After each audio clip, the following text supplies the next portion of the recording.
Let's go back first a couple of years. I was probably on my way to a wheelchair, uh, and I was 320 pounds in a bed, unable to move. I had to have surgery, and I have a severe lumbar spinal stenosis. I've been diabetic for 28, 29 years. Little things like little patches of eczema. I suffered with plantar fasciitis. I have had for 45 to 50 years problems with heartburn, moderate to severe gastroparesis. By the way, you saw the picture that I sent you with my medicines? Yeah. Major complication of diabetes are the strokes, which I had one. I'll talk about it in a second. But I ran across this video. This guy was 457 pounds. Of this young guy that has some channel about a homestead interviewing Sean White. Then I went back and watched your 30-day video. Of course, I'm talking about you. It wasn't the diabetes, my motivation. It wasn't the stroke I had, my motivation.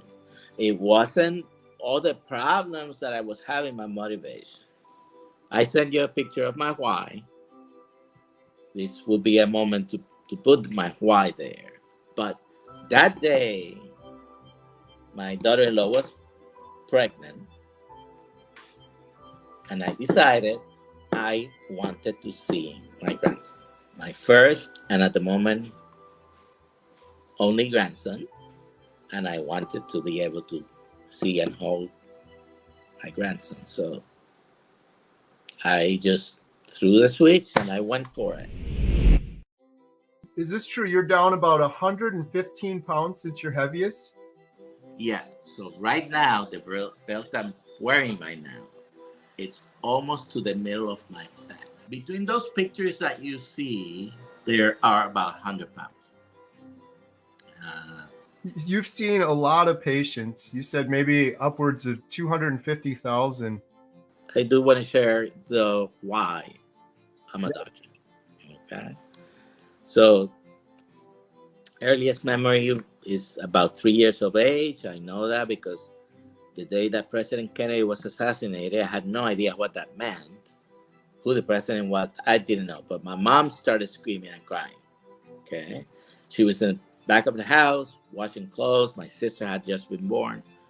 And so that's why I remember that time of my life because of that. Well, my brother had epileptic seizures and mental retardation as a result of an encephalitis that he had from one of those child examinations, let's put it. I used to tell my brother from that age that I was going to be a doctor to cure him. He died when he was 8. I was not quite 6. So I decided to be a doctor when I was 3, and I kept my promise. Hello and welcome, Kerry here from Healing Humanity, the Power of a Proper Human Diet. And today I'm honored to have my friend, Dr. Nelson, on the channel. Dr. Nelson, how are you? I'm doing all right. Awesome. Listen, man, I really appreciate you coming on here, sharing your story. You just hit 1 year today being on the carnivore diet, which is really exciting. And you've been such a great supporter on the channel, leaving great, wonderful comments all of the time. And we got to meet down at Hack Your Health in Austin, which was pretty incredible. How'd you enjoy yourself down there? Oh, I had a blast. Didn't go to all the conferences I wanted to, but thankfully I can see the recording because I spent maybe too much time walking around and say hello to people. It was so much fun to meet people in person. Your name's Dr. Nelson. You're a doctor, but I wanted to hear your individual story because you have an incredible one on carnivore. You just hit 1 year. You sent me a picture a couple months ago that was just incredible. Like, I'll show it on the screen right now. You're holding up your before and after your pants. And I said this, I'm like, you could fit in one leg of your pants before. You could fit 2 Dr. Nelsons, one in each leg. That's just crazy. So I want to learn more about that, but maybe could we start back earlier on? Could you tell us a little bit about your health journey? And it seems like before people find carnivore, sadly, a lot of them had bad health issues. There was suffering, and there was something that led to it. So could you take us back a little bit on your journey and what sort of health issues you've had over the years? Let's go back first a couple of years. I was probably on my way to a wheelchair. Uh, I was somewhere around 305 to 310 pounds. And I had fallen at work trying to pick things up. I was not able to walk too long without getting back pain. I have a back condition, back surgery 36 years ago. It's going to be 37 years this November. And if I went to a theme park or big box store, I had to use one of those electric carts that you're familiar with. I've listened to your story as well. And if not, I would have to have my cane and be able to sit somewhere to rest often because I couldn't walk around all Walmart with just a cane. And in the middle of all that, I actually found a job closer. I resigned. At the new job, they initially told me when I said I need to have physical therapy, that it was okay, we can start half time. Well, 48 hours after that conversation, they called me and said, no, well, give us a call when you're done with therapy. So they canceled my contract, and I had to have physical therapy. Otherwise, I would have been literally in a wheelchair. And thankfully, I had one of the best physical therapy assistants in charge of my therapy. I'm a little bit biased with this particular one because he's one of my sons. So I had physical therapy, improved a little bit, took a few months to find another job. And when I started the new job, I said, I got to do something. So at the end of 2022, I decided to go back to keto. And I said back to keto because I've known about keto since I was a teenager. A cousin of mine, after reading the first Atkins diet book, she had gone into this diet where she was eating crazy amounts of meat. And I was still I think in high school, maybe first year of college or something. And so that was my first experience with the low carb diet in particular. I've always had weight problems. I did a bunch of different diets during the year, all kinds of shake diets where you take 2 shakes a day and then have a sensible meal. And lost with many of them 20 to 40 pounds and then would regain it. But I was familiar with keto, like I said. Back in the 90s, I read one of the Atkins books again. And I was a doctor by then. I graduated from medical school at 24 years of age. And lost some weight, gained it. Back in the beginning of the 2000s, when my older son was in high school, and he wanted to lose some weight. He didn't have that many pounds, but he wanted to lose a few pounds. And I read one of the newer Atkins books. 21 years later, literally last year, I realized that Atkins book was not written by Dr. Atkins, who had, I think, passed around that time. It was written by Dr. Eric Westman, which many of your viewers probably watch. He's a big guy in the keto world. He has a keto clinic in university, and he literally wrote the book because he's written many books. So I've always been keto friendly. Always, my first advice to diabetics, especially, or people with weight problems, blood pressure problems, has been cut the carbs, cut the starch, cut the bread, the flour. Those are some of the bigger things. Maybe I wasn't following my own advice, and I'm a little bit ashamed to say that I was giving that advice weighing between 250 and 300 pounds most of the time. But when we're in the exam room, we are here about the patient, not about me. But I do understand that when you see a doctor telling you about diet and he's, literally 150 pounds overweight, it may not resonate perfectly with them. But always was keto friendly. And when in 2022, at the end, beginning of 2023, I said, okay, I'm going to lose weight. I went keto. I didn't have to research anything. I knew what I had to eat. So from the beginning of the year until April, and I'm looking for my notebook, I've kept weighs for about 15 or 16 years. I have a notebook where I was writing it by hand, so I was able to look back and know on this day what weight I was. So I had not gotten on the scale for 4 or 5 months, but I know I was over 300 in December. When I weighed myself in April, I was 285 doing keto. And lose, it wasn't that strict. But fast forward a couple of months later, on June 12th, I go to have my eye exam.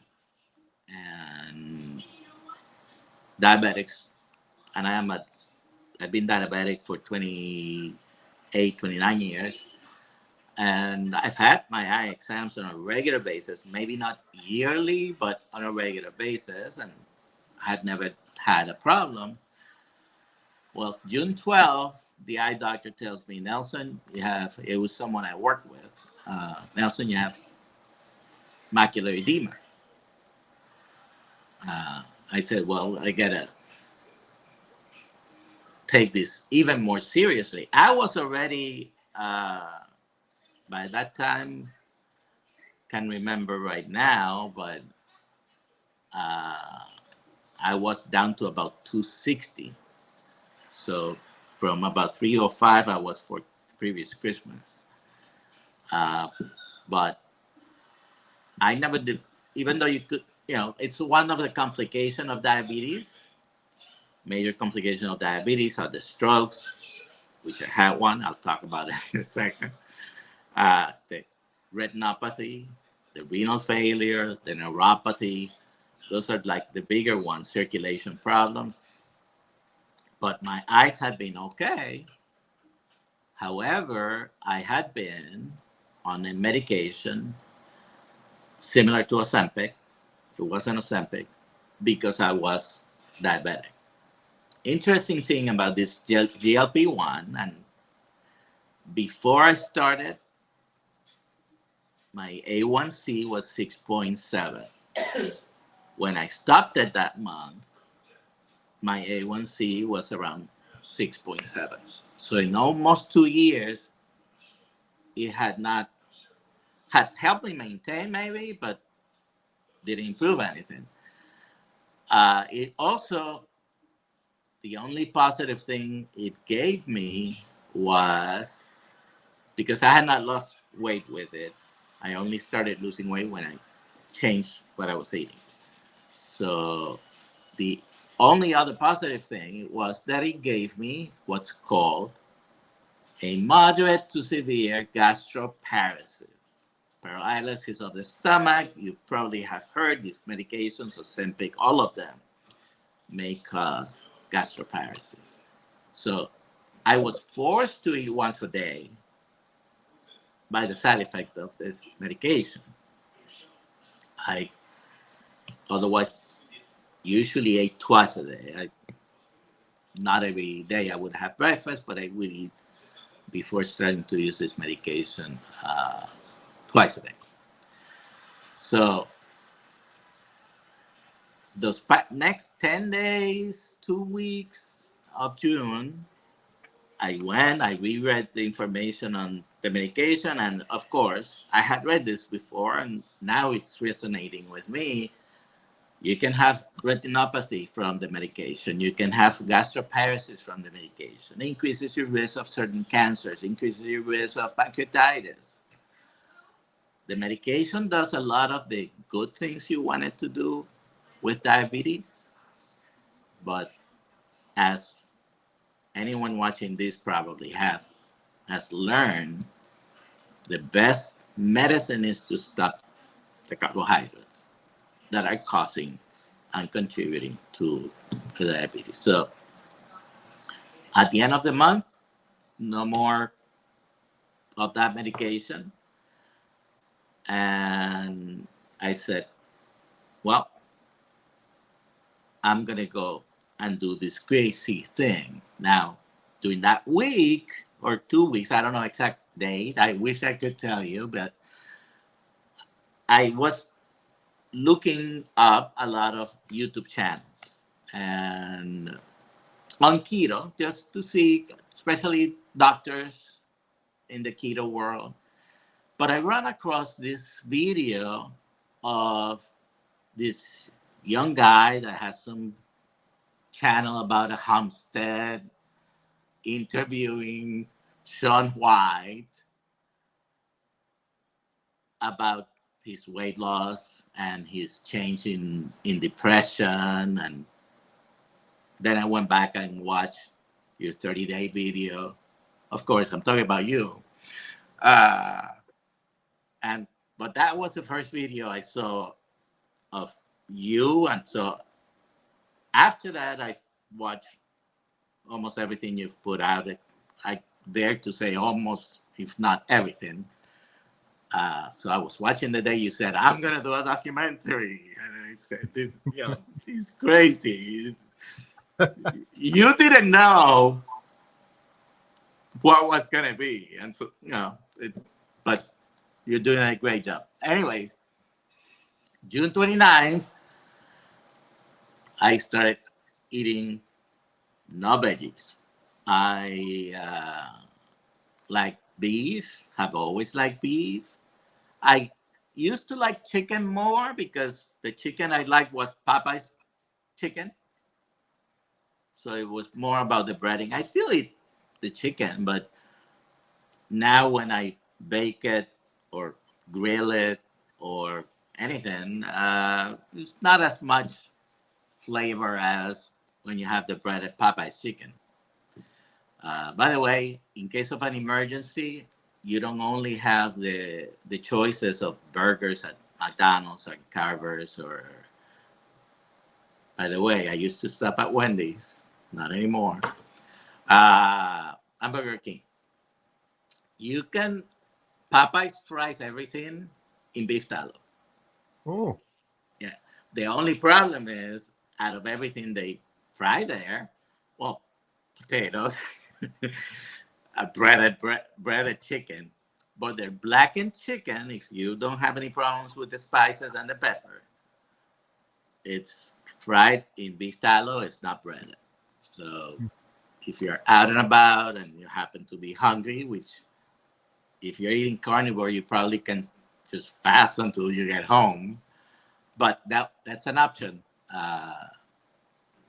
as well, especially if you're traveling and might be the only place. That's another option. Anyways, so after I saw that, I had already for years known about carnivore, sort of peripherally. I knew Joe Rogan was carnivore. He's been on and off. And I apologize. I talk with my hands and Puerto Rican.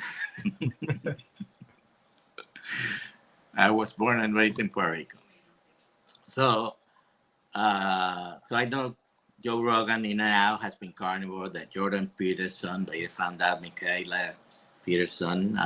Hopefully, you get them for the documentary. Were carnivores, but my thought was the same thought that many other people have when they find out about this thing. Yeah, that's a little weird. What is it? They call it positive deviance. So June 29th, I stopped eating everything else. I always, among the meats, I prefer the red meat, and I don't eat pork. So went on beef, and I would make some chicken. The thing is, 3 or 4 days later, I am not hungry at the point where I said, I'm not hungry. It's already the afternoon, the evening. I'm not going to eat today.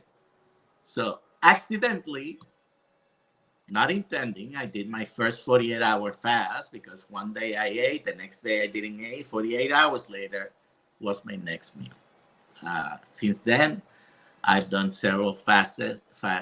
As a matter of fact, the first time you did your fast and you announced it that you were going to do a 5-day fast, I believe with Jeff, the Prosperous, I was just finishing my fast that day when I saw that video. 5-day fasting. I since then done multiple.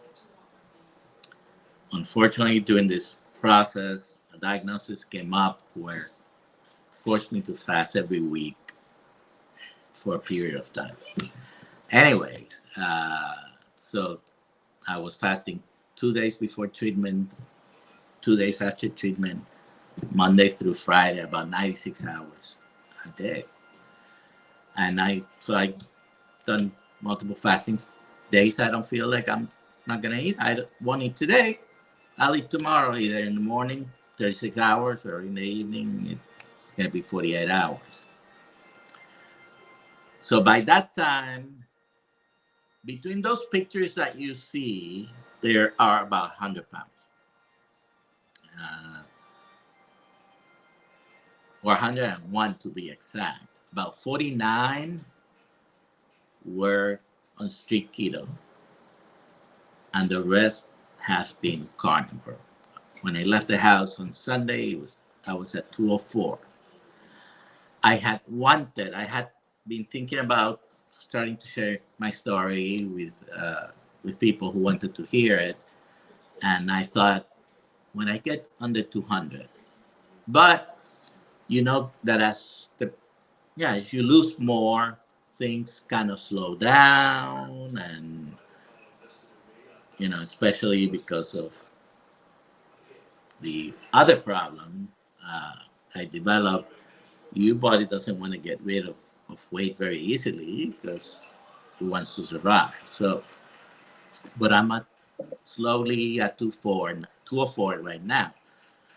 Curiously, when I went to Texas, to Austin, I was 215 exactly.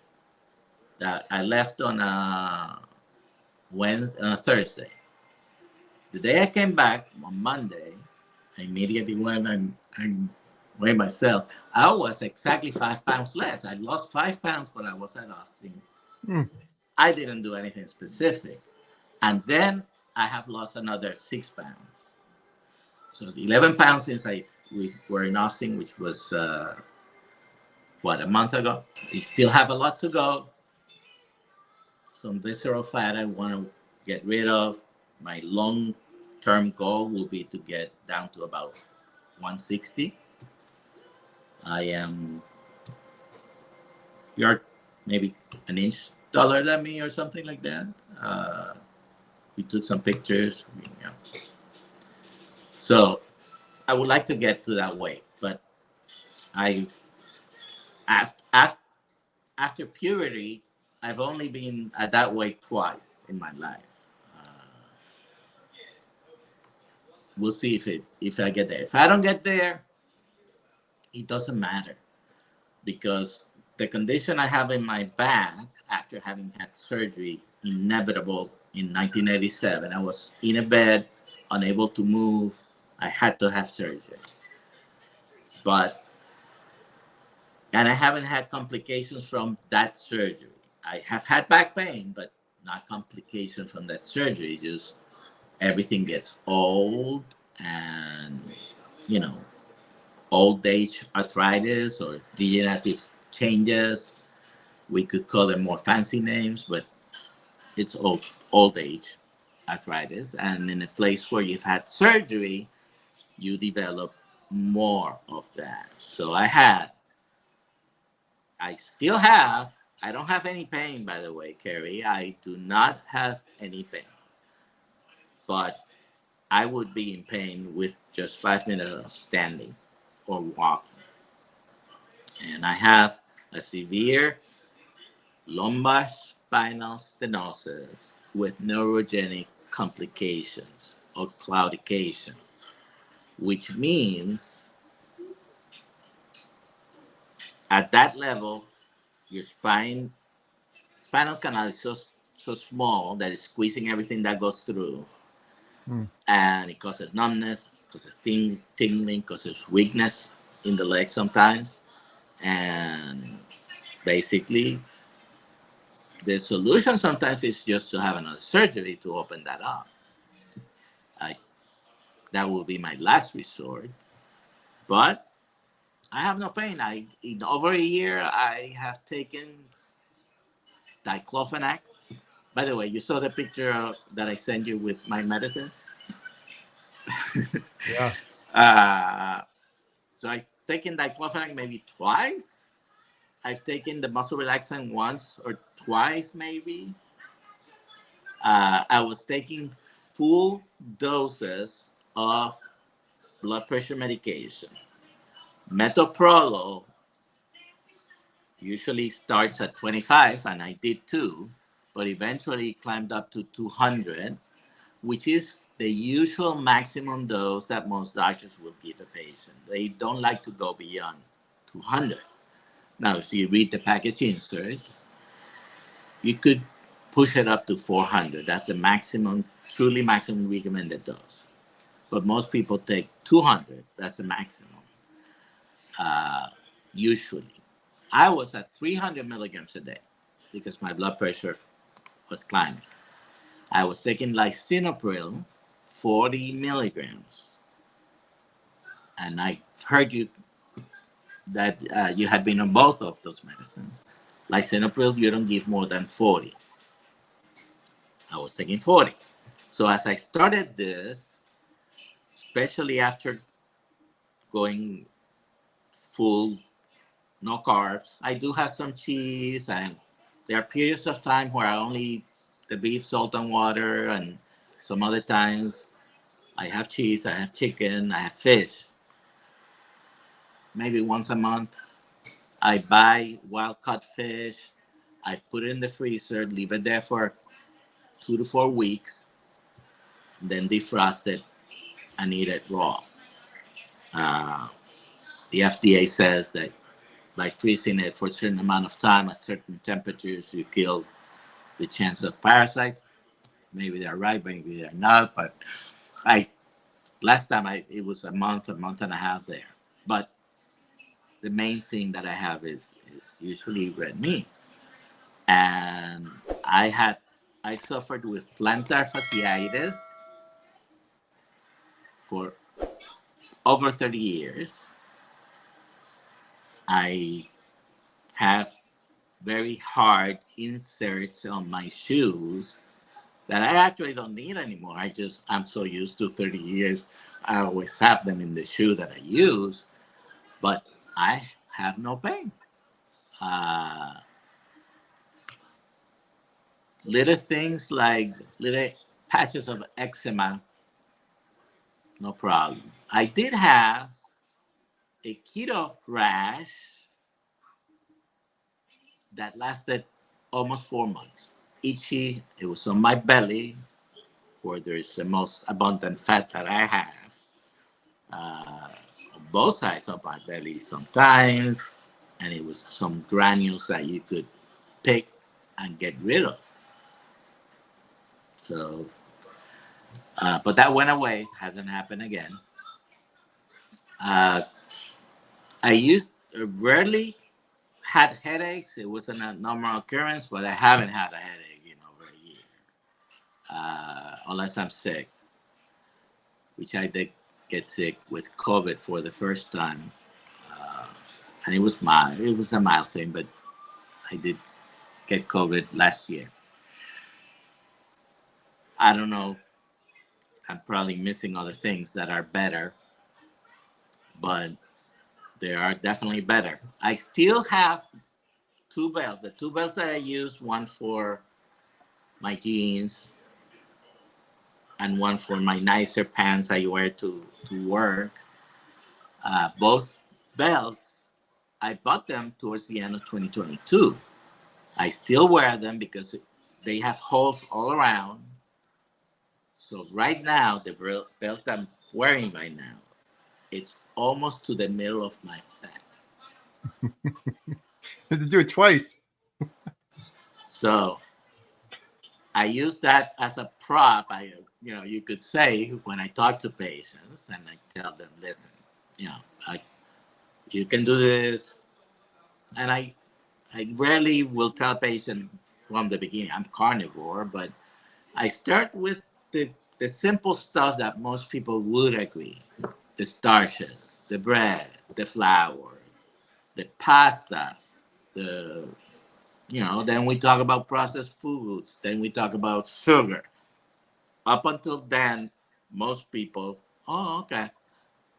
Do you think that they listen?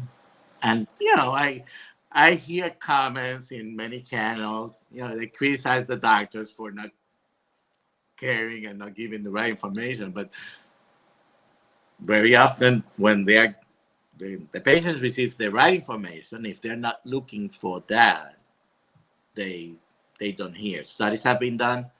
Patients hear about 15% of what the doctor tells them.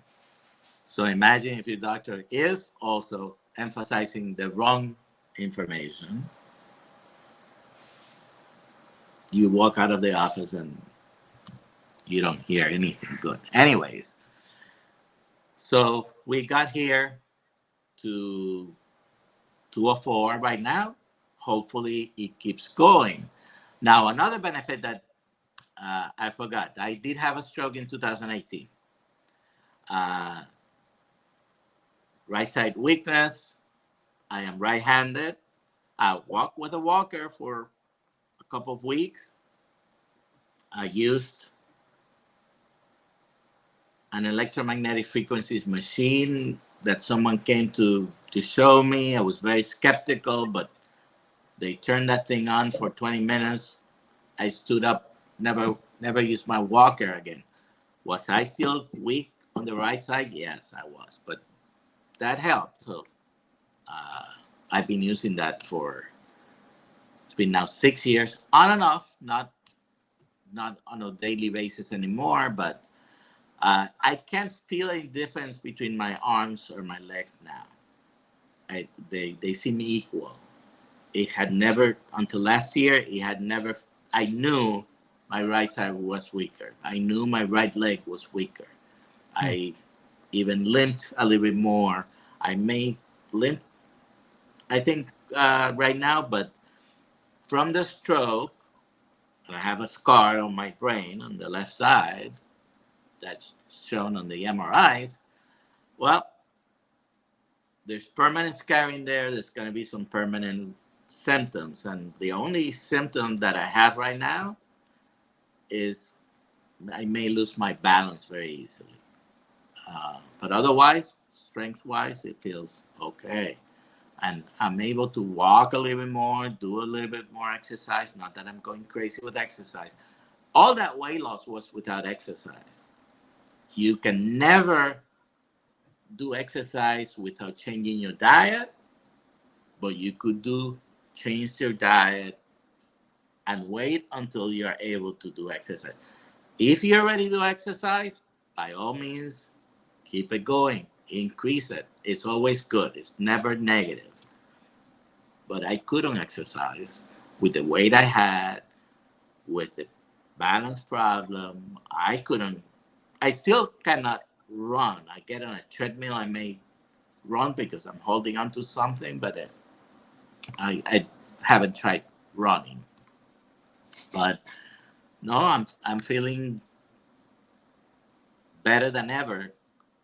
In a couple of weeks, it will be my wife and I's wedding anniversary. 40 years. Wow. My wife says that it feels like it's been 10 minutes underwater. That's awesome. She's here. And so 40 years, graduated from medical school also 40 years ago. I got married in the summer. I finished medical school in December that same year. So wow. It'll be 40 years of both. I feel probably as good as I felt 40 years ago because I'm not in pain. Quick interruption. Thank you so much for watching. If you're interested in learning more about our documentary, Healing Humanity, The Power of a Proper Human Diet, or supporting it, please visit donate.healinghumanity.movie. Our goal is to reach millions of people that are hopeless right now and sharing the examples of real people over the course of 1 year that are undertaking a proper human diet to overcome obesity, type 2 diabetes, depression, anxiety, fertility issues. We couldn't do it without you. We thank you so much. We are also selling these shirts, Healing Humanity, The Power of a Proper Human Diet. Every penny we get from those goes towards the documentary. And last, we have memberships. If you click the little join button, it's best to do it on desktop. Under any one of my YouTube videos, you can join and become a member. We have hundreds of members right now. We do members only videos. We do members only behind the scenes. You can email me as a member and I'll answer you. And every penny from that goes to support the documentary. And the last thing is we have these Redmond's portable salt shakers. These things are awesome. You can get the best salt. You can take it with you. We sell these on the website along with our water bottles and cutting boards, and every penny from all of those goes 100% towards supporting the documentary. You can also sign up for our newsletter, which is completely free. All of these links are in the description below. Thank you so much for your support. Now back to today's video. I'm not worried that much about my next meal either. If I eat, I eat. I know what I want.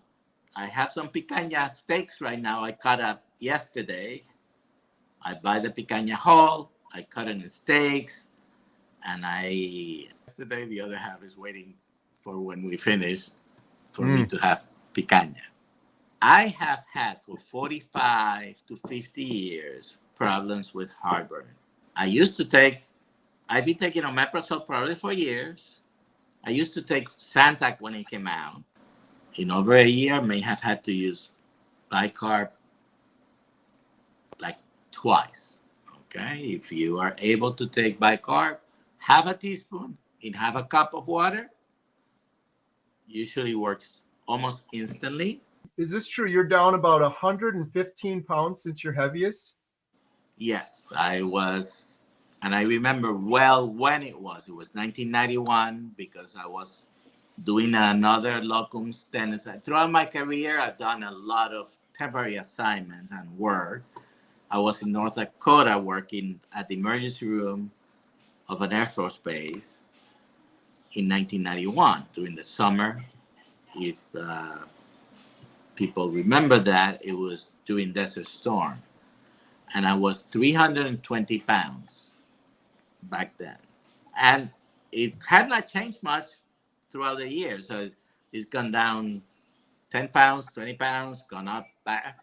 So I know the last weight I had before December 2022 had been there were two weights, 306 and 304. And I was more or less the same weight at the end of the year. So that's why I picked 305 as the number. But right, yeah, 115 since my heaviest. At 16, wow. actually. So 115 down. You've reduced the numbness and tingling that you had. You no longer need a cane or electric scooter that you were using. Is your blood pressure all normal now? So I usually put my blood pressure. I have a manual thing that I can do myself, or my wife does it for me if she's around. And the last measurement I put on my phone, on the iPhone app that comes with the app, I was checking it today. It was 107.66. That's no medication. And that's usually, depending on whether it's the morning or evening, might vary 10, 115, but that's usually my blood pressure. Today, for some reason, I was nauseous for the first time in a long time. Maybe I was nervous about doing this.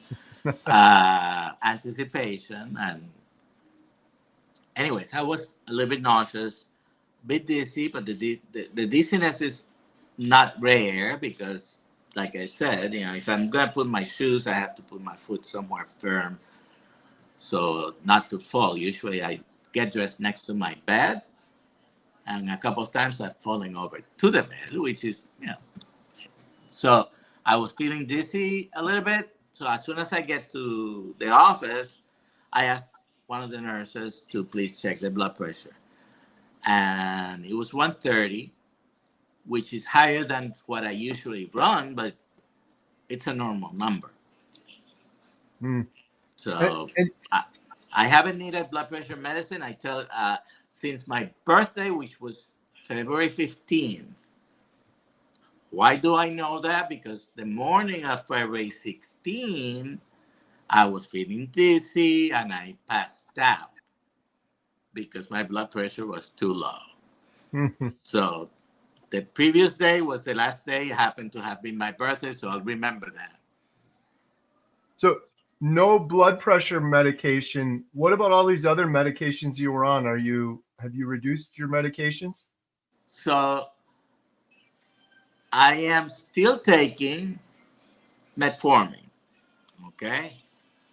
Metformin is not the devil. It does all the right things that you needed to do for diabetes. Okay? It decreases absorption of glucose from the intestine. It decreases conversion of glycogen to glucose. It improves insulin resistance and sensitivity to the insulin. The major drawback that metformin has, many people I'm sure will say, oh, yeah, is that almost 50% of the people get diarrhea and cramps, okay? 45 to be exact. And I've always been a fan of reading package inserts of medications because I got to tell the patients about possible side effects.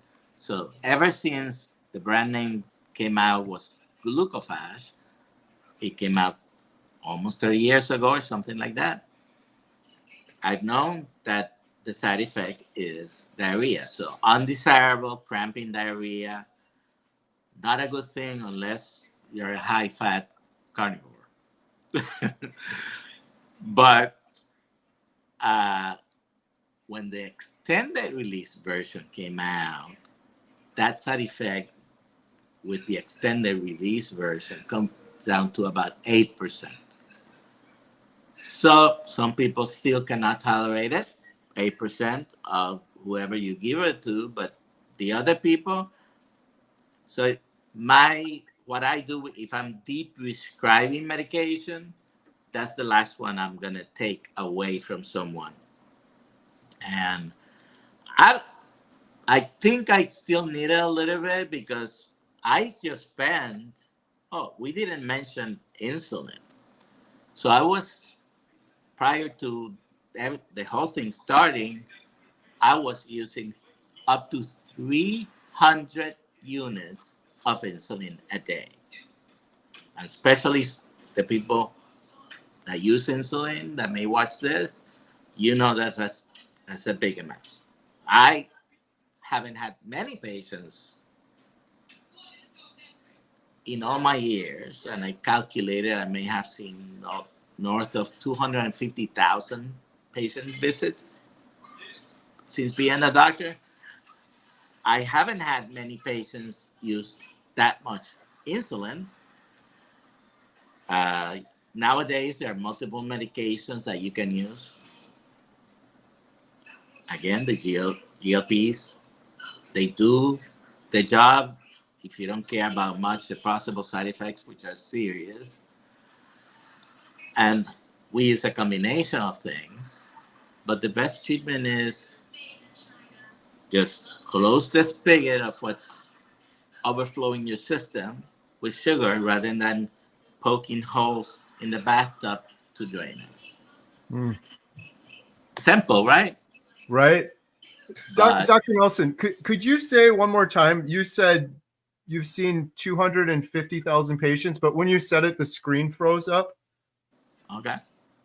So I've been a doctor. In December will be 40 years. I graduated from medical school, and we start seeing patients as a student in medical school, and then I did my residency, specialty training in family practice, family medicine. So I have the same training as far as the residency is concerned as people that you've interviewed for your documentary, like Dr.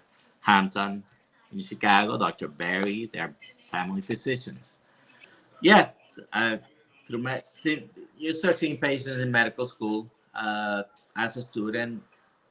Those are not too many. You're learning to be a doctor. Then you graduate from medical school and do your specialty training. I did it in family medicine. Like Dr. Berry is a residency trained family physician. Dr. Hampton is a residency trained family physician. So am I.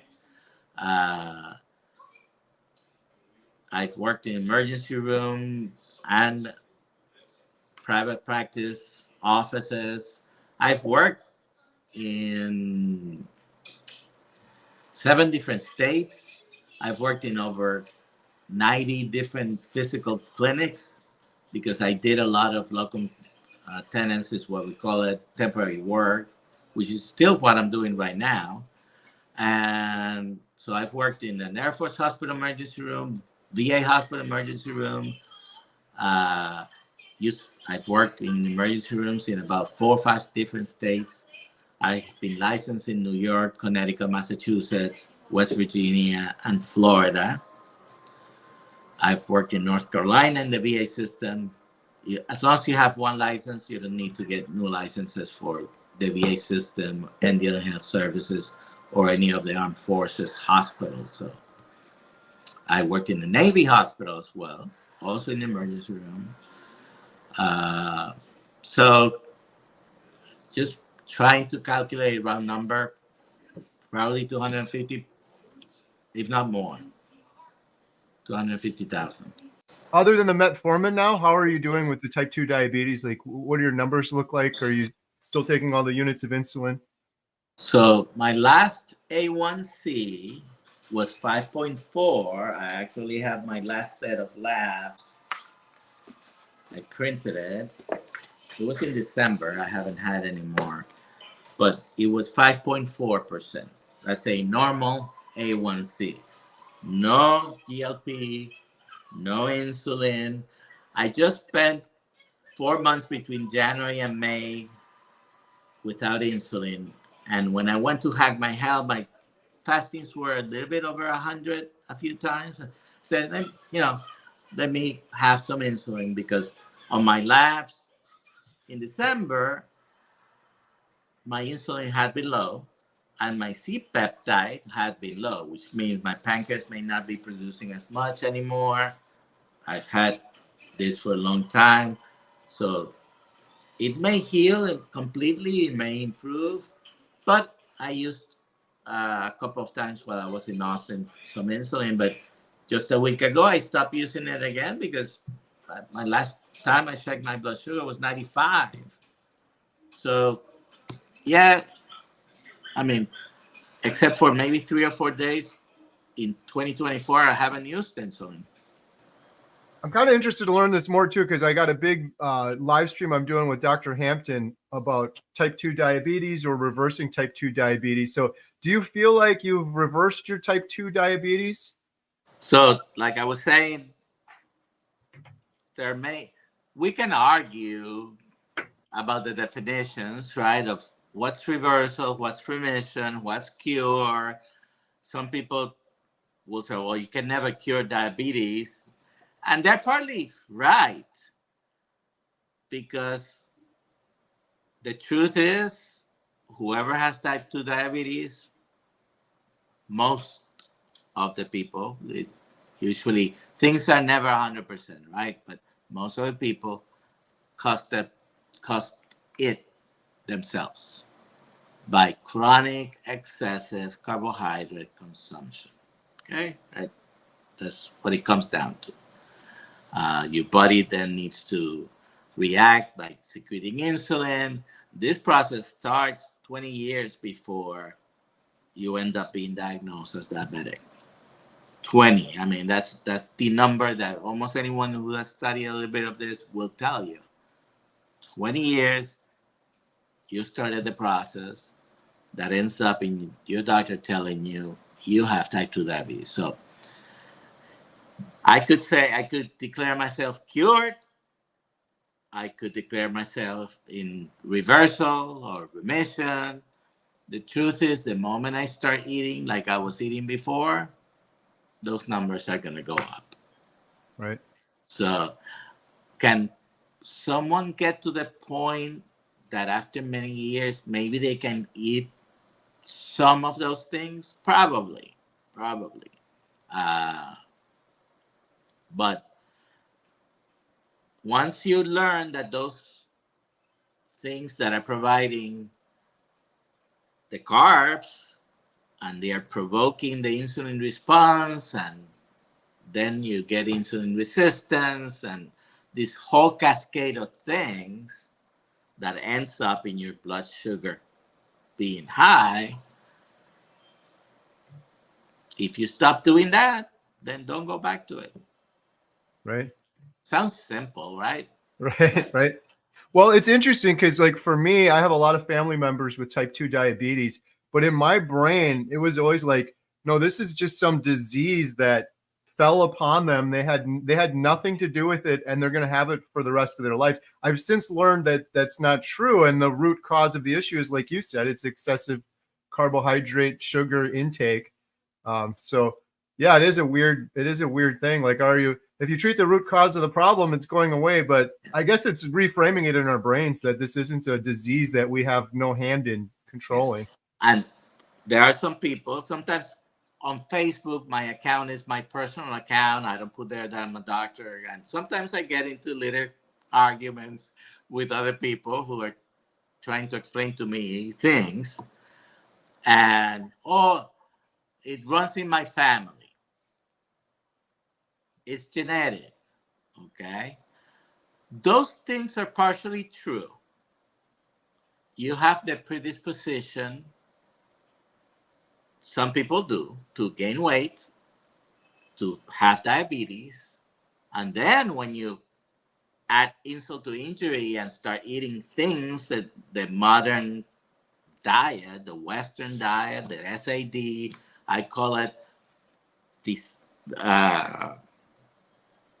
the standard atrocious diet, and you start eating the processed foods. Even when I was a child, you didn't go to the supermarket to find so many boxes, and there were plenty, but so many boxes, bags, and cans of stuff that is not real food. It's fake food.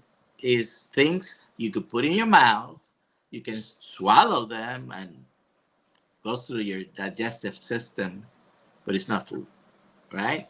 Right. So,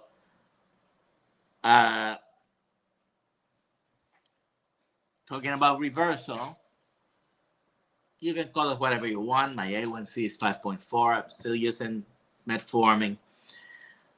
In the notes I wrote to you, I mentioned Sarah Holberg. Okay, Dr. Sarah Holberg, who died a few years ago. I've watched her. She was wonderful. And she was the medical director and main researcher of Virtual Health, who conducted a study, which is kind of a landmark study where they reversed diabetes. I think it was more than 50% of the people, 70% of the people got off medications, improved. I mean, there is absolutely no drug that does that. There is no drug. We consider giving one of the statins, I'm not going to even mention the name, one of the statins to people because of high cholesterol, right? The studies that back that, yes, there are some risks that using the statin may reduce. That the game we play every day in the office with the patient is, what are your risks of developing these, and how can I decrease them? Okay, it's not that difficult to understand. So one of the statins in the landmark study for the package insert, the one they quote, in the study, the people who received the statin had 1.9 heart attacks per 100 people. So I was talking about the study that's quoted in the package insert of this medication, right? So in the study, two groups, one with medicine, one without, they tracked heart attacks, strokes, cardiovascular events. The people without the medicine had a 3% incidence of cardiovascular events. The people with the medicine had 1.9%. So that difference between 3 and 1.9, and if you want to be, I mean, you're not a 1.9 person, but if you want to round it up, 3 and 2, right? So that's called the absolute risk.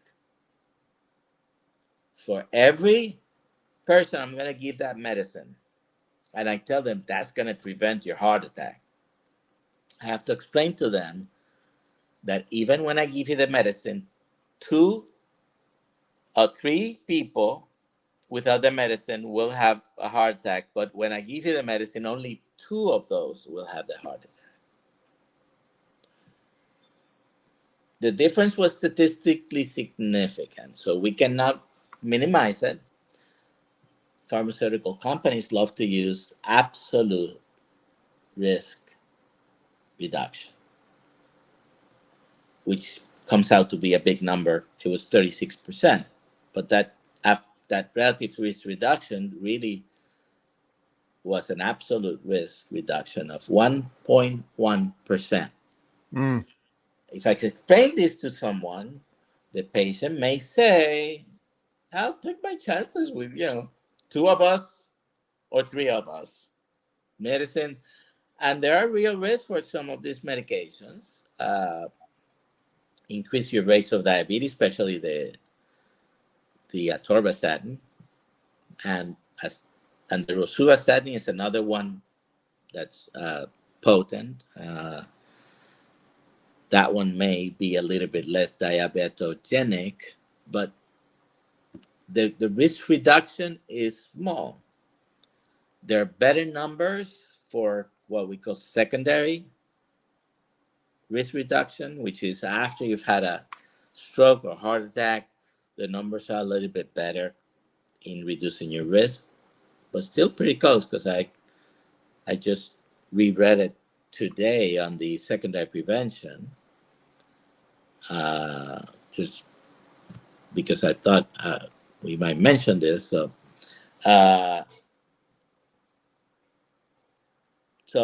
if someone has had already a stroke, I may suggest, and if they say no, I'm happy with that. Reducing your risk from the number 1 risk of causing cardiovascular disease is the best option. Which one is the number 1? It's diabetes, metabolic syndrome, hypertension, smoking, which has nothing to do with diet, but it's the only one that doesn't have anything to do with diet. No, it's not the only one. Inactivity is also, sitting is the new smoking. So smoking and inactivity have nothing to do with the sugar in the diet. Everything else does. When you get to bad cholesterol, having risk, there is an increased risk. It's like 11th on the, or 12th on the list. So if you improve everything else, metabolic syndrome, for those that may not be familiar, is 5 things. And I think if you have watched Dr. Ovadia, he mentions them. One is sugar, ideally sugar, no medication treatment, being normal. Number 2, blood pressure without medication. Number 3, your waist. It should be, by some definitions of metabolic syndrome, it should be half your height in inches. So if I'm 5'6", my waist should be 33 inches. There is another definition that says if you're a man, as long as you're under 40. Okay, well, I got that one. I'm using 38 pounds, 38 pants, when I used to use as big as 54. And the other 2, you have to do labs. They are triglycerides and good cholesterol, the HDL. I had never had my good cholesterol over 40. Never, ever, ever. Until my labs in December. Okay? So high triglycerides are a bad risk. The lower your triglycerides, the better. HDL being low might be more of a risk than LDL being high. Okay? I say might because it's still associated with some risk. I'm not going to try to argue some of the scientific literature, but compared to the risk of metabolic syndrome and diabetes and hypertension and smoking and inactivity, and there's such a long list of other things to reduce your risk of strokes and heart attacks, and having your legs cut off, your toes. This happens fairly frequently when I see patients. I live in Florida. Everybody's under third age. I'm trying to be nice. And so, I see a lot of older patients, and often amputations, gangrene, persistent infections, arms amputated sometimes because of infection. It didn't need to happen if you reduce your risk by doing a lot of things that have nothing to do with medication. And I will still prescribe a medication if we need to, because you tell me. Some patients are straight and tell me, I'm not going to do that. I have someone that I knew had an autoimmune condition. This is more than a year ago, but if you open the door for me to talk about this, I will. I'm not going to bring it up in the supermarket when I see that you have a box of Cheerios healthy breakfast cereal or donuts. But if you ask me, I will tell you. And some patients, after they've listened to me, they're not going to do that. And this particular person had an autoimmune condition. I was telling them, the preservatives, the sugar, the vegetable seed oils. He said, no, I'd rather die than do that. Wow. Well, you're probably gonna get your wish sooner than later. Yeah. So Wow. reversal, which we started talking about that's it. Yeah. Right. I'm at 5.4. I'm still taking metformin. On the Virta Health, one of the definitions of reversal and remission was getting to a certain level with or without metformin. In other words, still taking metformin, they would consider some people improved from their diabetes. And the reason I mentioned her besides the study is because Dr. Holberg used to say, if you want to start with something, start with this. No GPS. Okay? And so I use that with my patients, and I pause, and they look at me and they say, so I cannot use the car GPS? I say, no. No grains, no potatoes, no sugar. Ah. If you think about it, that includes almost every food that you shouldn't be eating, because ultra processed food all has sugar. The potatoes includes all the roots and potato, sweet potatoes, and I'm sure I can mention a bunch of roots that you may not even know, because I was born in Puerto Rico and our main diet uh, is rice and beans and look, what we call viandas. Viandas includes yuca, which is probably the most well known. Yuca is cassava, same root, which Dr. Chafee was the other day talking about the cassava cyanide content. All those roots is staple of what the foods we make. Even when we make pasteles and alcapurrias, which is you start with grinding down those roots and making sort of a dough to fry or to boil or to whatever. So grains includes the wheat, the corn, the soybean. Soybean is a legume, but still, grains to me include also the legumes. So all the beans, I I like them, or I used to like them. I'm not tempted by them anymore at all. It's been more than a year, and you can ask my wife. And there could be for Thanksgiving, Christmas, we get together with my daughter-in-law's family, Cuban family, big Puerto Ricans and Cubans together in a place. What do we do? Eat. For Thanksgiving, didn't even look at all the pies, or for Christmas, another time of getting together, and we confuse those social events, which are very nice, very helpful, keeps relationships, with just eating, and you can have a good time without having to necessarily have those loads of sugar. So no GPS, no grains, no potatoes, includes all the roots. Carrot is a root, for example. Beets is a root, very sweet in addition to being starchy, and no sugar. That really, if you are strict, includes all the processed food. Ultra processed food always have some sort of sugar. There are 262 names for sugar.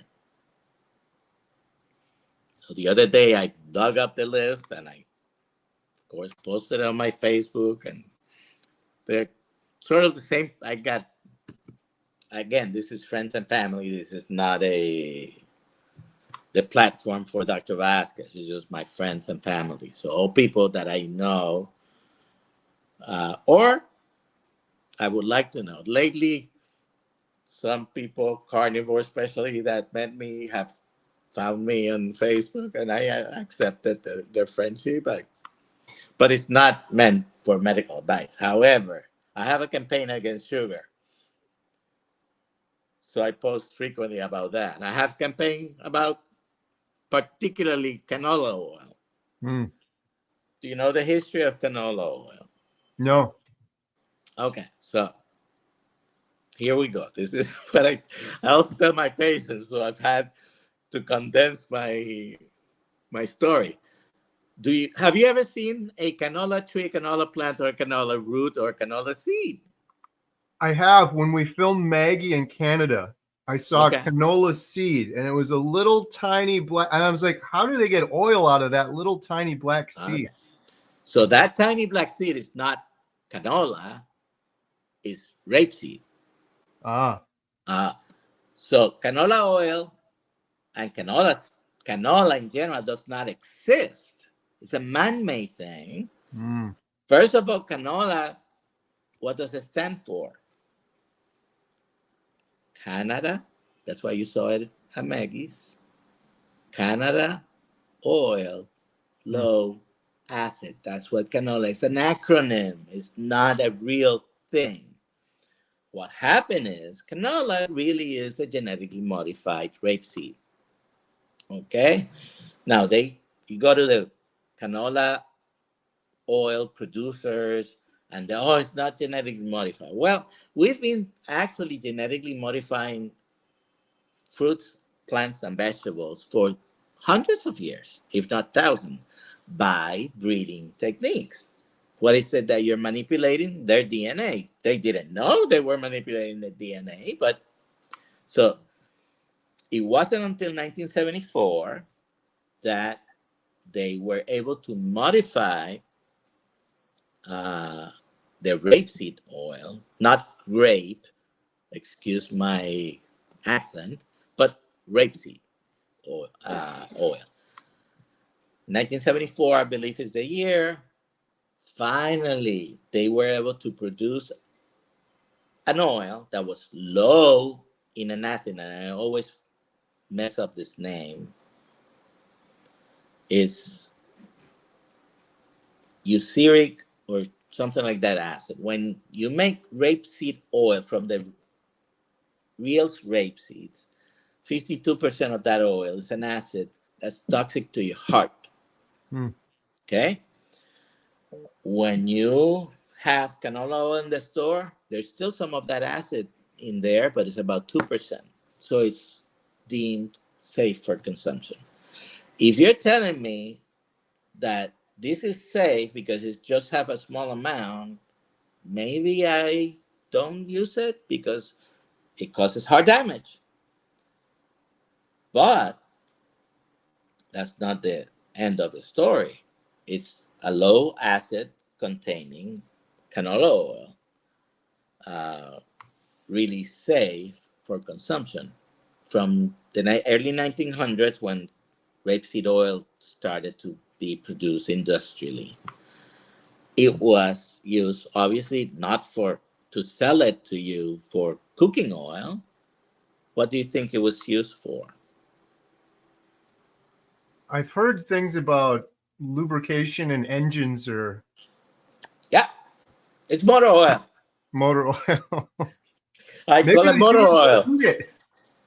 It's machinery lubrication. It was used a lot during World War One because it was a lubricant. Up until 1974, they couldn't sell it for anything else. They had this is how they found out that it was toxic to the heart, because they tried it and people would die. They tried it in dogs first. So maybe you can go to one of the auto parts stores and get a good good synthetic oil. Might be just as good to put in your pans and cook with it. No, I'm not cooking with it. Right. Canola oil is motor oil.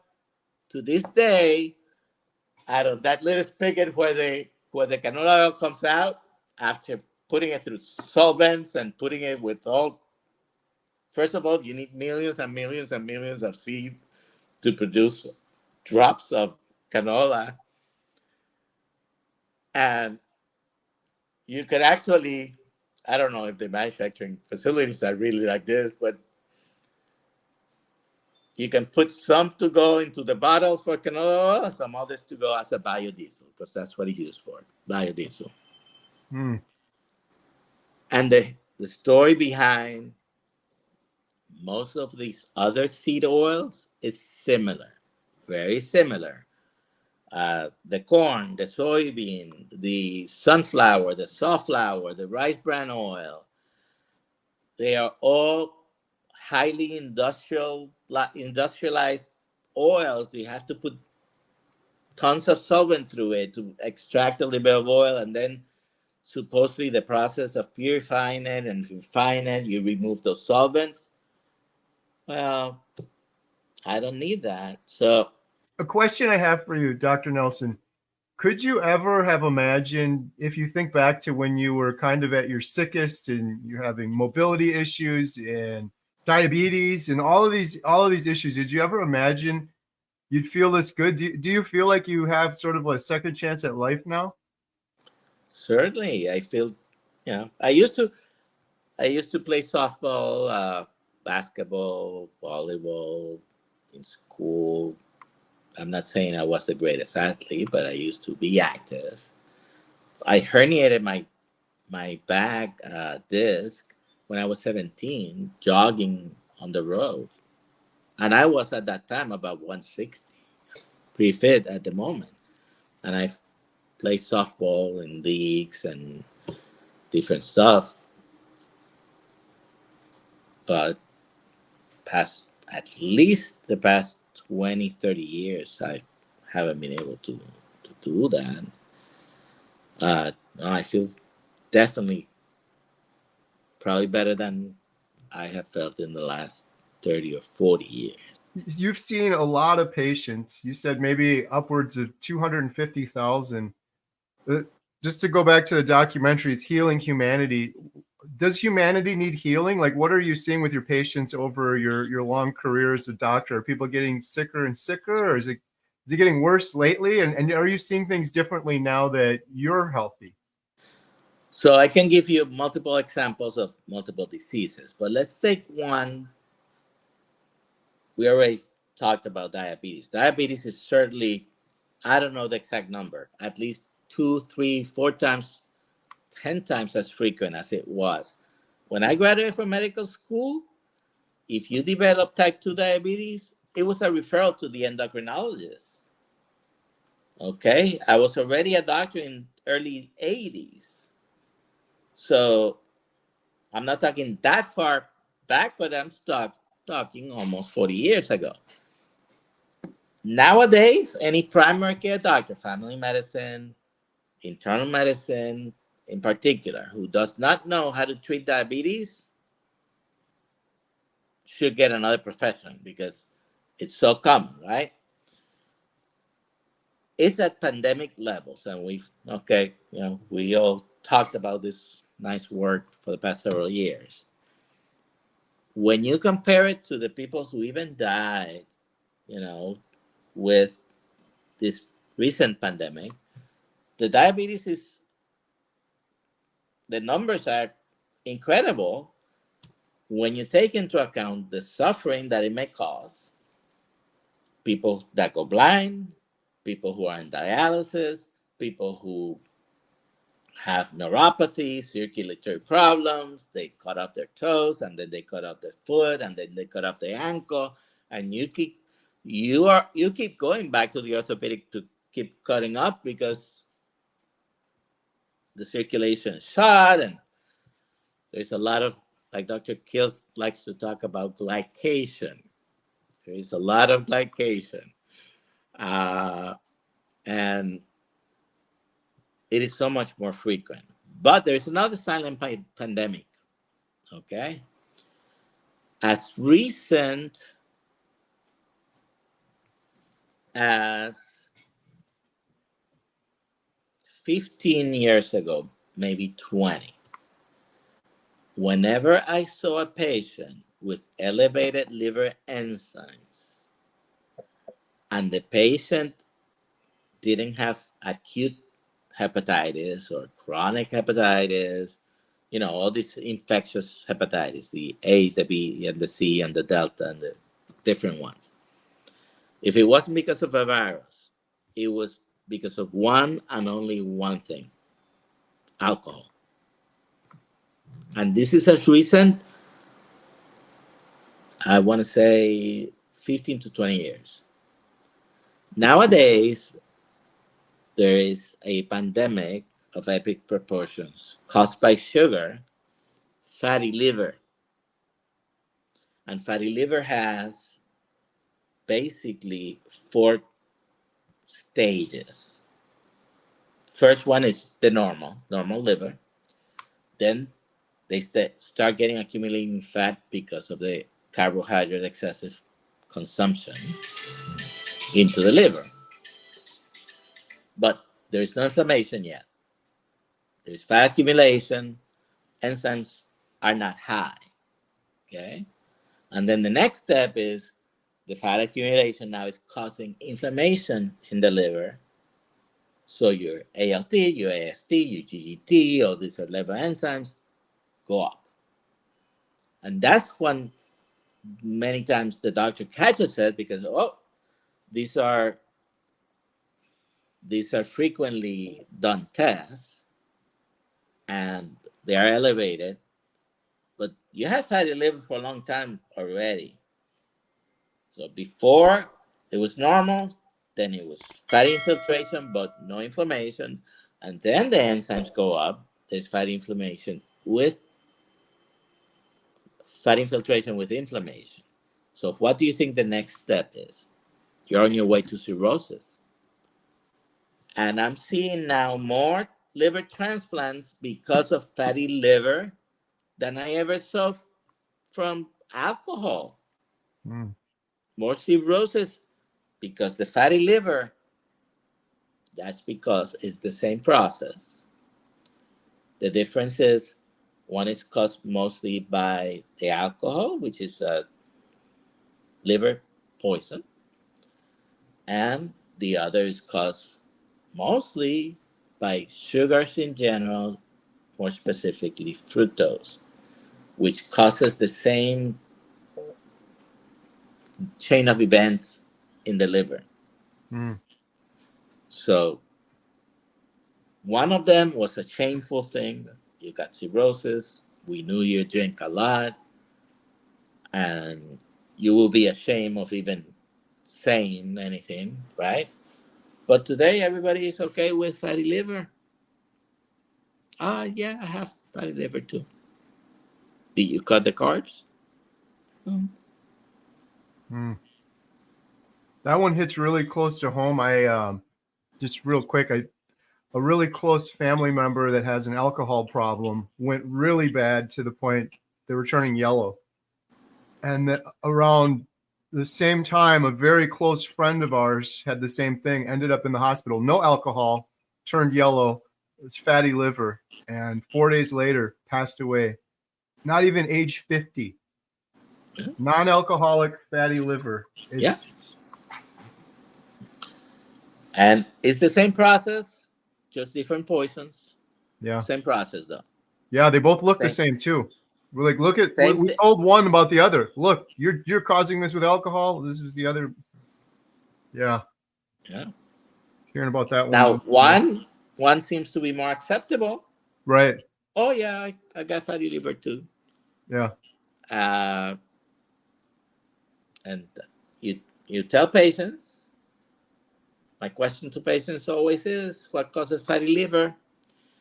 And I'm surprised that many actually know the answer, because many more and more every day know the answer.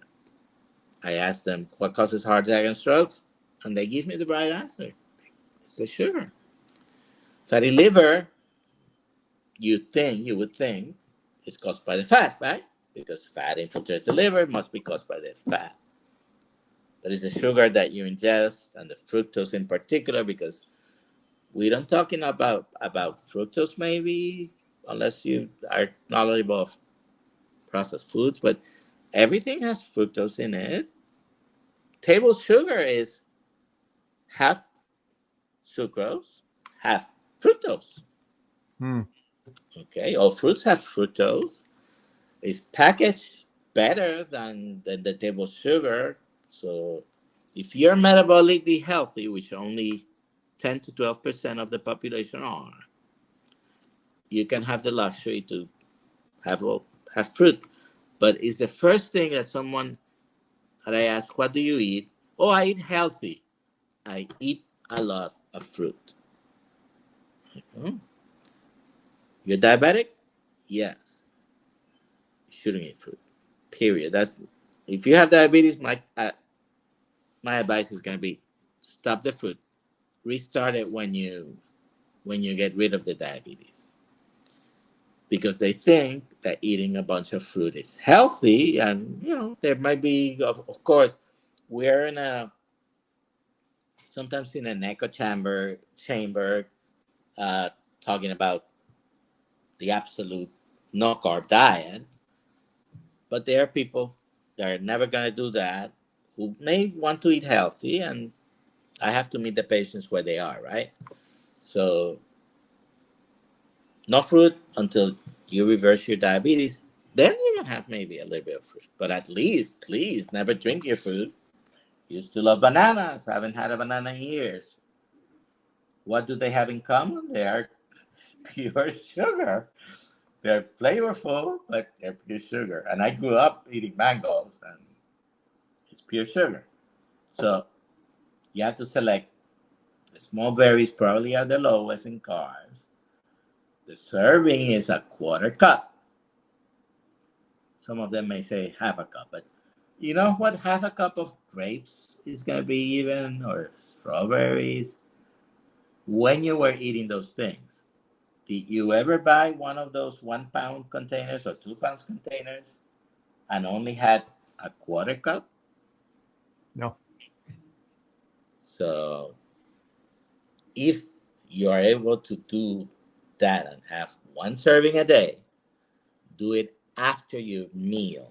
Never do it in between meals. Why? It's going to spike your blood sugar by itself.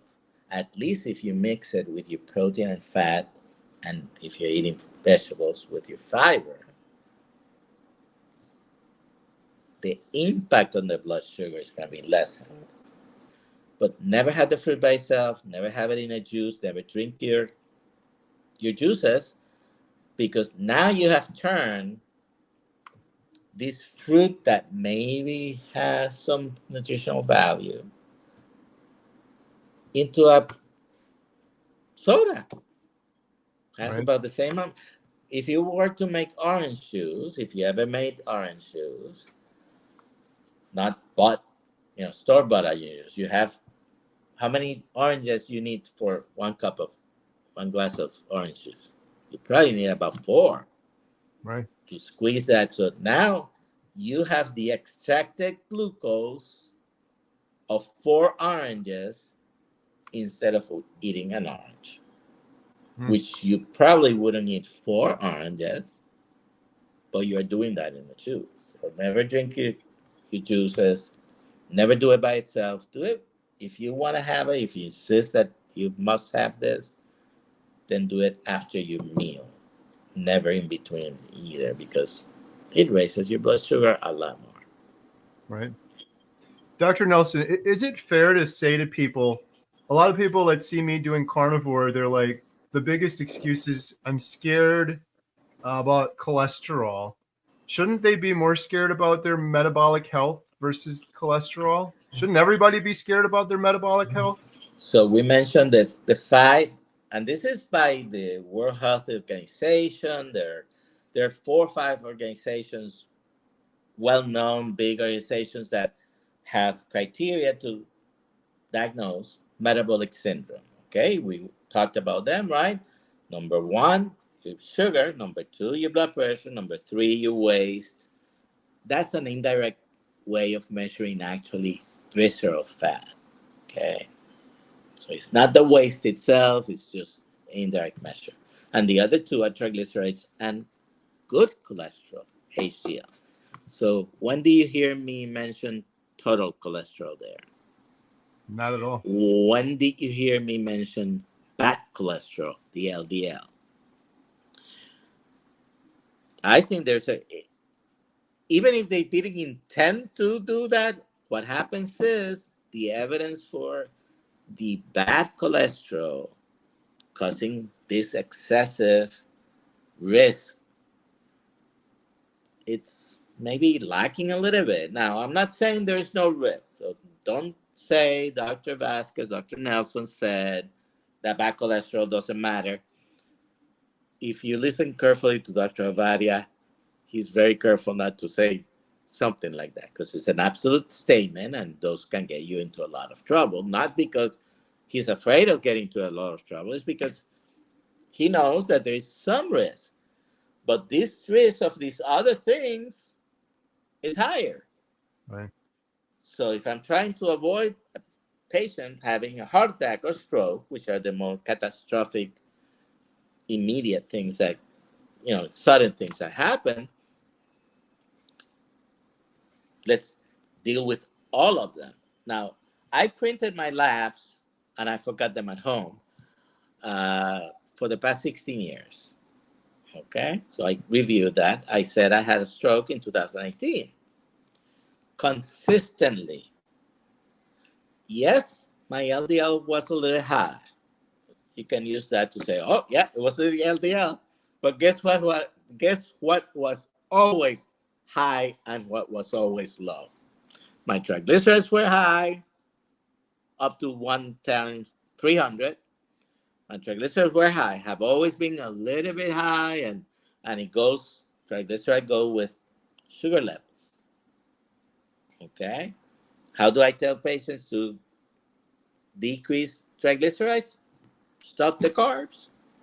And the other thing is the HDL, which if you compare it to the positive risk of HDL going up and the negative risk of LDL going up, the HDL wins every time. Okay? That's why many people will do the ratios of cholesterol to HDL, of LDL to HDL, of triglycerides to HDL. Which is the common denominator? The risk of having a low HDL is more than the risk of having a high LDL. If you work on fixing the other stuff, your LDL is probably also going to follow in the right direction. Right. So I don't tell patients, well, that's not a risk. Yeah, it's a risk, but we have about 10 others that probably are more important. And if you fix those, very often you'll fix the LDL as well. Yeah. So that's something I hope to get across with the documentary, because I never really heard anything about metabolic health until I started doing this. And every doctor, yourself included, that I've talked to for their own specialty talked about the importance of metabolic health. Dr. Tony Hampton for diabetes, Dr. Philip Avadia for heart, Professor Thomas Seyfried on the cancer side of it. And I'm like, I don't even know if I ever heard about metabolic health before. What was ingrained and drilled into my brain was always cholesterol, meat's going to clog your arteries. You got to eat low fat, like basically everything backwards. So hopefully we can educate some more people with the documentary. Like if they take nothing else away from it, hopefully that will be something. But yeah. And if you want to go more to the nitty gritty, the sugar, whether it's fructose or any other name, is the center of all those 5 points or those 5 diagnostic criteria of metabolic syndrome or metabolic health. Okay, it all centers around the sugar. So that's a clue there that's important. And all of those things, what happens with the chronic excessive carbohydrate consumption is that it raises the insulin. And if you listen a little bit to Ben Bikman, big guy with insulin, that's his life work, or Doctor, he's a professor, Bart Kay. I watch his channel more for entertainment. But he makes sense in some things. I don't agree with 100% of what all the doctors say. Right. Okay, and they are probably going to disagree with things I say. We should be able to discuss the differences. That's how science has always worked. Yes. Until 2020, that's how science has worked. Yes. But they all lead to high insulin. There is a cascade of a bunch of things that are related, and we don't often think they're related, but they are. Okay, one other question I had for you. You mentioned the GLP-1 for diabetes. What are your thoughts on GLP-1 for just weight loss? Well, number one, the truth is it works, right? But what are the drawbacks? Number one, the pharmaceutical companies would love if you have to spend $1,000 every month for the rest of your life to get this shot every week. Is it going to cost $1,000 forever? Probably not. Prices will come down. Generics are available. You know, uh, so it works. And when you get something that works, people flock to it, right? But what is the complaint you hear from people who have used GLP-1s and they stop? The number one problem is they regain their weight, but that's because they never change the diet. And they think they can continue to eat what they're eating and continue to lose weight once they stop the GLPs, and it's not going to work. All right. There are problems that are frequent, like the gastroparesis, that I got compliments of my GLP-1.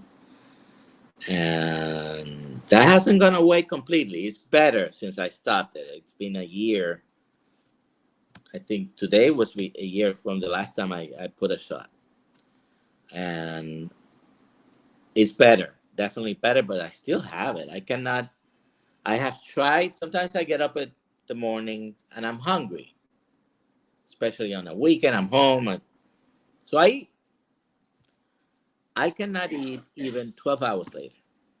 12 hours later, I might be able to have a little bit of a smaller meal, and my meals are mostly going to be steak or ground beef, or don't have a lot of eggs, but a little bit of eggs, maybe. But I can't. I can't have it even if it's 12 hours later to this day. Now, back then, I would eat one day, Monday night, for example, dinner, and Wednesday morning, I'm still burping the food that is still digesting in my stomach. So that's a serious side effect in quality of life. Not to talk about, there's a very small risk of cancer. Now, these thyroid cancers and multiple endocrine places have been seen in the lab on rats, so maybe it doesn't translate completely. But there is a real risk, and I've seen patients with pancreatitis from GLP-1s. I had patients who the only thing that controlled her diabetes was the pancreatitis. I used to work in a place where there were multiple doctors. I would take care of the GLP, and the other doctor would put her back on the GLP because the patient come begging for the medication. But there's a relative contraindication that if you have had pancreatitis, you shouldn't use it because it may precipitate the pancreatitis. And it did. She came back after having another attack. All I could say was, I told you so. So there are multiple issues. The people who do a lot of research regarding muscles are finding that a lot of the weight loss is a lot of muscle, especially women are using these more than men. Women need their muscles even more than men because men has a larger muscular mass, and the women do have a little bit more fat uh, than men do. So they're losing muscle. Having a lot of muscle helps keep your weight or even lose weight and control your blood sugar. This is why you should do resistance exercises and build up your muscles, especially if you have diabetes or any other problem related. It's going to help you in your journey. So, uh, if someone comes begging, I will discuss all of this. I haven't been in the situation where she says, I still want it. Right. A couple of times Okay, maybe I can try something different. Right. It seems like with a lot of the things, it doesn't address the root cause of the issue, which seems like a lot of the issues we have in the world right now. Ignoring the root cause or kind of putting a band-aid on it. But Yeah, Weight Watchers has been so successful with the low calorie diet from the 60s or 70s, whenever they started, that now they bought a company that prescribes GLP-1s. right.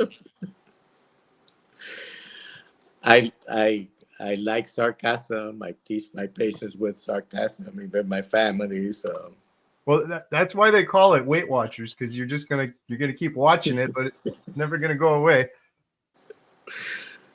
yeah. Okay, one last question, Dr. Nelson. Why do you feel you had some success with keto, but it seems like carnivore really worked well for you? Why do you feel like carnivore works so well for you? About half. I mean, if we go technical, it's like 48, 49% and 52, and carnivore won. But I did. Uh, well, by the way, I did have a follow-up exam on my eyes, and it was a little bit better. It wasn't gone, but it was a little bit better. And I'm due now to have another exam. But I don't know. I feel better. It's not that there wasn't. It's not that vegetables make me feel bad. And I have to confess, don't take my card away. I do drink coffee. Oh, And Dr. Chafee saw me drinking coffee. And I said, please, please don't take my card away. oh, it's And fun. in a year, maybe about, I don't know, 3 occasions, I've had some pickles, very low in carbs. I've had some olives twice, I think. And I've had maybe a couple of avocados. Okay. So I haven't been perfect. Uh, I can tell you I haven't had a piece of cake or a donut or my all-time favorite apple fritters.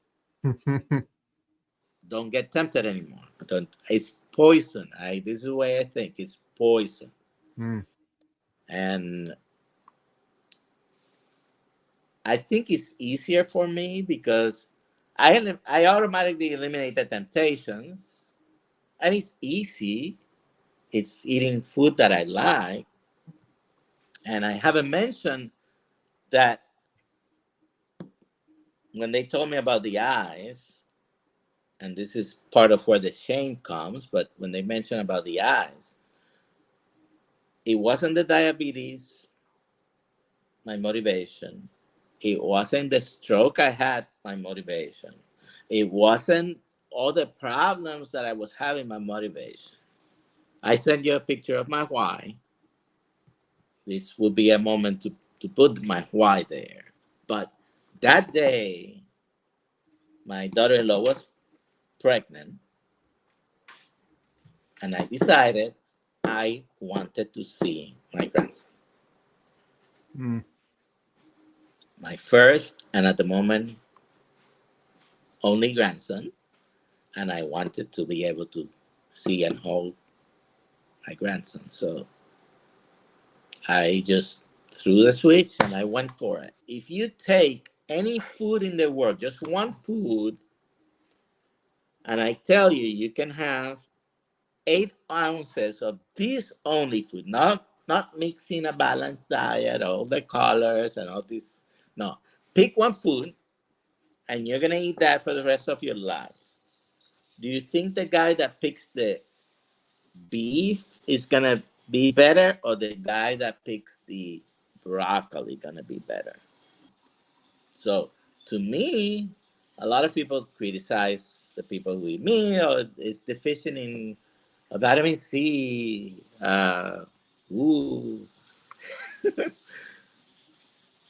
there's a reason. I think you should learn that explanation if you don't know it. But vitamin C competes with carbohydrates for receptors, and when you don't have carbohydrates to compete with the vitamin C, the very little vitamin C that is in meat, there is a little bit. Then you absorb it better, use it, And yeah, it causes a deficiency if you don't have any vitamin C. I have had about 2 livers in the past year. Okay, if I killed an animal, I'll have 500 pounds of meat to eat. I only have like a couple of pounds of liver, right? So I think that's proportional. That I've had one heart in the past year, a cow's heart. I had to eat it all by myself because not even my son. I think he tried it. My son, who tries everything I cook, he tried it, but you know, so I had a heart. I had uh, a couple of livers. I still have. I cut it up and I put in the freezer whenever I want to add a little bit. So that's my multivitamin that has a lot more vitamin C. If you don't believe me, you can look it up. It's so much easier now that we have a computer. We walk around with a computer to find out things. Right. Hey Google or ChatGPT or whoever. Used to be when I was in medical school, I had to go to the library, look all the old books because they were all old to find out something that happened 10 years ago to be able to put it into practice today. Nowadays, you have instant information. That's why we also have to be careful with patients, what we say and findings they bring to you, because sometimes they bring you good information, and I don't think there's anybody that knows everything, although I tell my kids I do. But sometimes I learn every day. Right. Right. Well, I got to tell you, I really appreciate you sharing your story. This has been incredible. And your grandchild, your Y, what a beautiful Y. When you sent me that picture, I put a big smile on my face. I know you shared it with my girls too. Uh, that is something special, something beautiful. That's an important. We always tell people when you're doing something big like this, you got to have a Y. I don't know a bigger Y than that one, so that's pretty awesome. And so, Dr. Nelson, if people want to find you, you're starting a YouTube channel. This will probably be your first video up there at The Real Dr. Nelson. I'll have a link in the description below. Is there anywhere else people can find you or anything else you want to shout out? So I'm also starting, but I have some information there. I have posted and have tagged myself uh, under Metabolically Healthy again on Facebook. Okay. And in YouTube at the Real Dr. Nelson channel, I hope to at some point have a podcast called Metabolically Healthy again, because 90% of us are not healthy, and I have an uphill battle to fight sugar, a little bit of the seed oils, but my main fight is against sugar. We didn't talk about my mother and history about my brother, but we can do that another time. Uh, there's much more, so I'll be sharing, and I do want to share the why I'm a doctor. Okay, so earliest memory is about 3 years of age. I know that because the day that President Kennedy was assassinated, I had no idea what that meant, who the president was. I didn't know, but my mom started screaming and crying.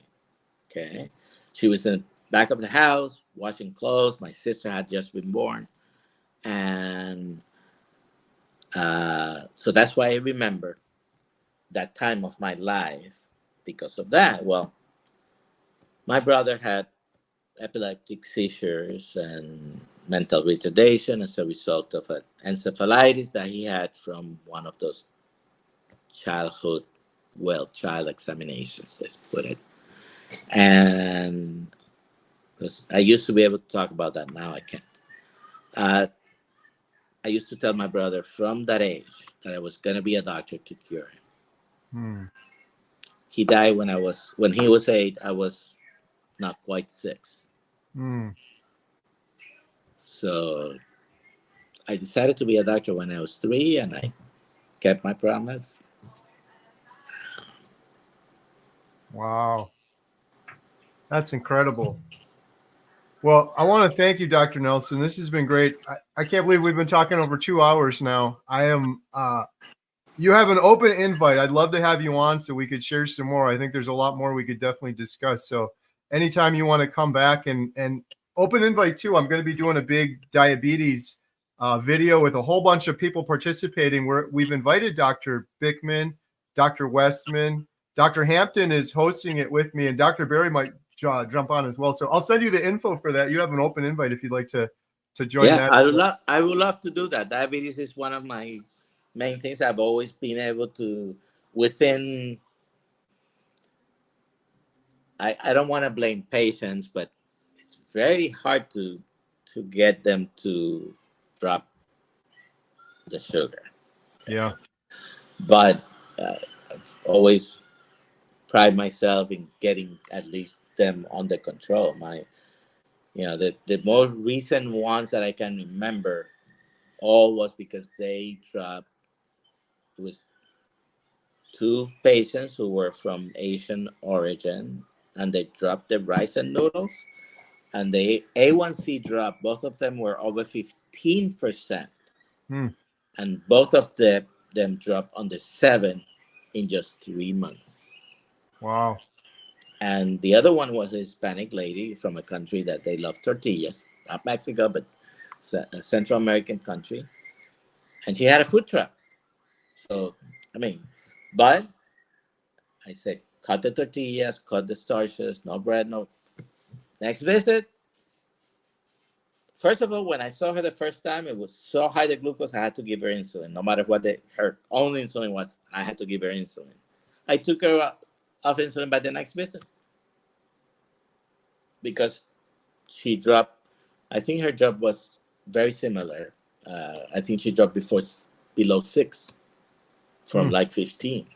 So I like it when I'm able to help a patient, because that's why I'm a doctor, to help patients. And I've been listening to you for a long time. I figure I start sharing because I might be able to help someone. Yes. If you're younger than me, please heed my advice and start doing it now. And even if you're older than me, okay, it's never too late. You know when it's too late? When you're 6 feet under. Otherwise, it's never too late. And it doesn't matter how old you are. I often joke that I am so old, although Dr. Kills is older than me. I'm so old that when I went to school, there was no history class. It was called current events. Love it. Well, I'm excited you're going to be sharing more on YouTube, because I know it's going to happen. Just your story right here alone, we're going to get a whole bunch of comments, and to be able to heal people that you see one-on-one and with your hands is one thing, but doing it on the internet, you're going to be able to reach so many more people with your words. Not only your words, but your example. You're practicing what you're preaching. You've done this for yourself, and that's very powerful for a lot of people. And it's a little bit humbling, because I have to admit that I didn't pay attention to my own advice. I as far as keto carbohydrates, I've known for more than 30 years. And I gave the advice, but didn't follow. I still have a lot to go. I'm not going to claim that I'm still technically obese. My BMI is 32, I think. I'm so close. But, hey, I'm a lot closer than I was just a year and a half ago, 115 pounds ago. 115 pounds is amazing. We always do the bowling ball. So 11 and a half, 10-pound bowling balls you're not carrying around anymore. That's awesome. So if I can help other people by sharing, I want to do that. That's why I'm a doctor, to help